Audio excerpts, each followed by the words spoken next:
ఆంధ్రప్రదేశ్లో ప్రస్తుతం రాజకీయ వాతావరణం చాలా హాట్గా నడుస్తోంది. ప్రస్తుతం జంపింగ్ల జోరు కూడా పెరిగింది. ఎందుకంటే వైసీపీలో ఎవరైతే టికెట్ కోల్పోతున్నారో దక్కిన వారు ఉన్నారో వాళ్ళందరూ కూడా పక్క పార్టీలోకి వెళ్తున్నారు. ఇప్పటికే రామచంద్రయ్య కానీ, దాడి వీరభద్రరావు కానీ, లేదంటే ఆల్ రామకృష్ణారెడ్డి గారు కానీ, ఇలాగా ఎమ్మెల్సీ కానీ చాలామంది. సో ఇటువంటి నేపథ్యంలో వాళ్ళు ఇంకా ఆ పార్టీలో ఎమడలేని పరిస్థితి. అయితే టీడీపీలో కూడా ఇలాంటి సిచ్యువేషనే ఉందా, అక్కడ కూడా వేకెన్సీస్ ఉన్నాయా లేదా అని ఆలోచించకుండా వాళ్ళు చేరుతున్నారా? ఓకే, మిగిలిన పార్టీలోకి వెళ్ళే వాళ్ళు విషయం పక్కన పెడితే ప్రస్తుతం మాత్రం ఒక ముహూర్తం అయితే ఫిక్స్ చేసుకున్నారంట.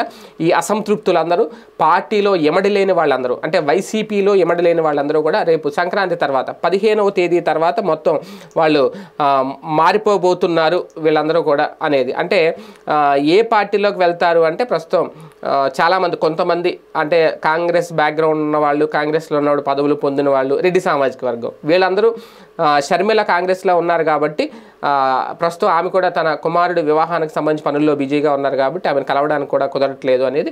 తర్వాత అయిపోయిన తర్వాత ఆమెను కలిసి వైసీపీ నుంచి అసంతృప్తిగా బయటకు వచ్చిన వాళ్ళు కాంగ్రెస్లో చేరే అవకాశం ఉంటుందని, అలాగే అక్కడ సీటు దక్కిన వాళ్ళు టీడీపీలో సీటు గ్యారంటీ అనుకునే వాళ్ళు కొంతమంది టీడీపీలో చేరే అవకాశం ఉంటుంది. ఏది ఏమైనా సరే ఈ నెల 15వ తేదీ తర్వాత రాష్ట్రంలో ఇప్పుడు కొత్త సంచలనాలు చూడబోతున్నాం. ఏ నాయకులు జగన్మోహన్ రెడ్డి గారికి హ్యాండ్ ఇచ్చి ఏ పార్టీని చూజ్ చేసుకుంటారు అనేది ఇక్కడ చాలా ఇంట్రెస్టింగ్గా మారింది. మొత్తం మీద ఈసారి అయితే ఆంధ్రప్రదేశ్లో బీఆర్ఎస్ కూడా దాదాపు ఒక 6 స్థానాల్లో పోటీ చేయడానికి సిద్ధమవుతుంది. ఆంధ్రప్రదేశ్లో బీఆర్ఎస్ కూడా 6 స్థానాల్లో అభ్యర్థులను పెట్టబోతుంది. ఆల్రెడీ తోట చంద్రశేఖర్ గారు ఉన్న నేపథ్యంలో ఆయన కూడా కొంతమంది కలుసుకుంటున్నారు. పైగా ఆయన కూడా కాపు సామాజిక వర్గానికి సంబంధించిన వ్యక్తే కాబట్టి వాళ్ళు ఎవరు ఓటు బ్యాంక్ చీల్చుతారు అనేది కూడా కీలకం. ఏది ఏమైనా 15 తర్వాత నుంచి ఊహించని రాజకీయాలు ఆంధ్రప్రదేశ్లో వేడివేడి రాజకీయాలు చూడబోతున్నాము.